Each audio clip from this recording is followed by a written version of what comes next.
ಸಮಾಜದಲ್ಲಿ ದಿನದಿಂದ ದಿನಕ್ಕೆ ಹೆಚ್ಚುತ್ತಿರುವ ಅತ್ಯಾಚಾರಗಳನ್ನು ಕಂಡು ಮನನೊಂದ ಮಂಗಳೂರಿನ ಸಮಾಜ ಸೇವಕರ ತಂಡವೊಂದು ಅತ್ಯಾಚಾರಗಳಿಗೆ ಕಠಿಣ ಶಿಕ್ಷೆ ಆಗಬೇಕೆಂದು ಆಗ್ರಹಿಸಿ ದೇಶದಾದ್ಯಂತ ಜಾಗೃತಿ ಮೂಡಿಸಲು ಮಂಗಳೂರಿನಿಂದ ದಿಲ್ಲಿಗೆ ಜಾಥಾ ಹಮ್ಮಿಕೊಂಡು ತೆರಳುತ್ತಿದ್ದರು.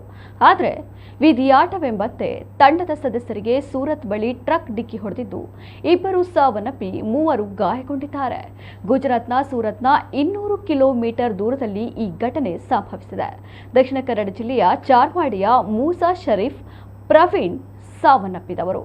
ಅತ್ಯಾಚಾರಗಳಿಗೆ ಶಿಕ್ಷೆ ಆಗಬೇಕೆಂದು ಆಗ್ರಹಿಸಿ ಮಂಗಳೂರಿನಿಂದ ದಿಲ್ಲಿಗೆ ಮೂಸಾ ಶರೀಫ್, ನೌಫಲ್ ಅಬ್ಬಾಸ್, ಹಮ್ಜಾ, ಪ್ರವೀಣ್, ಲಿಂಗೇಗೌಡ ಕಾಲ್ನಡಿಗೆ ಜಾಥಾ ಕೈಗೊಂಡಿದ್ದರು. ರಸ್ತೆ ಬದಿ ಕಾರಿನಲ್ಲಿ ವಿಶ್ರಾಂತಿ ಪಡೆಯುತ್ತಿದ್ದಾಗ ಟ್ರಕ್ ಡಿಕ್ಕಿ ಹೊಡೆದಿದೆ.